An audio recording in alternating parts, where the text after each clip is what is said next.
Turn our attention to this now. The Constitutional Court has ruled that the criminalisation of consensual sexual conduct between consenting adolescents is unconstitutional. The court confirmed a lower court's order that sections 15 and 16 of the Criminal Law Amendment Act, which related to sexual offences, were unconstitutional. And the question now is, have parents been sidelined, or is the law prioritising the children's needs? Well, let's find out more about that. We're joined by Carina du Toit, the attorney at the Child Justice Project. She's in our Pretoria studios. Carina, very good morning to you. Thanks again for your time. Good morning. Thank you very much. Carina, tell us about the current state of play. As we sit at the moment, what does the legislation say? The legislation prior to Thursday stated that children who are between the ages of 12 and 16 who engage with each other in consensual sexual conduct, that could be anything from kissing to sexual intercourse, were guilty of an offence, and that if the prosecuting authority decided to prosecute them, then both children would have to be prosecuted together. Now, the Constitutional Court has been involved in this. What was the outcome, and what does the situation hold going forward? Well, the Constitutional Court found that Section 15 and 16 that criminalised these acts between children was unconstitutional. I think it's important that people understand that the age of consent stays 16, and any acts between adults and children, or any adult over the 16 and a person under the age of 16, that remains a criminal offence.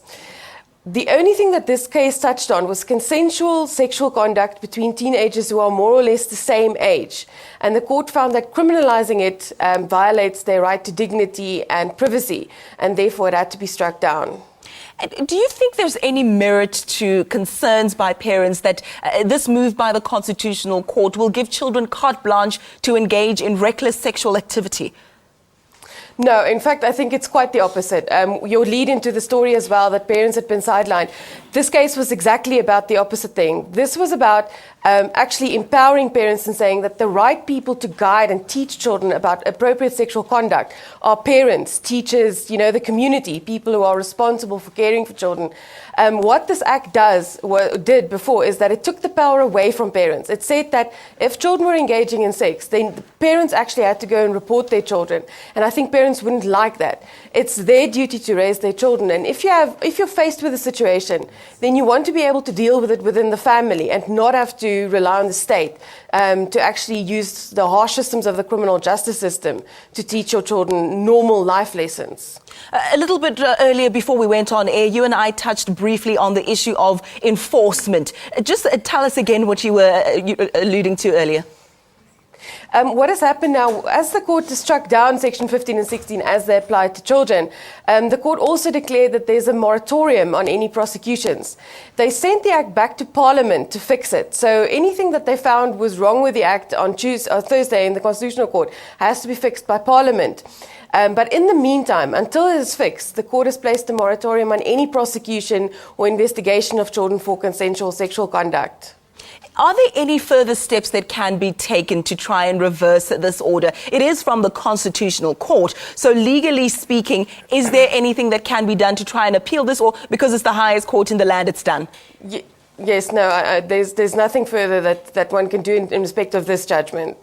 So I just want to get some clarity for those who, like myself, want to make sure they completely understand what this is about. If children under the age of 16, you say 12 to 16, decide that they want to experiment, they want to experiment with sexual activity of any sort, they will not be criminalized. But what sort of measures will be in place to try and intervene and guide these children?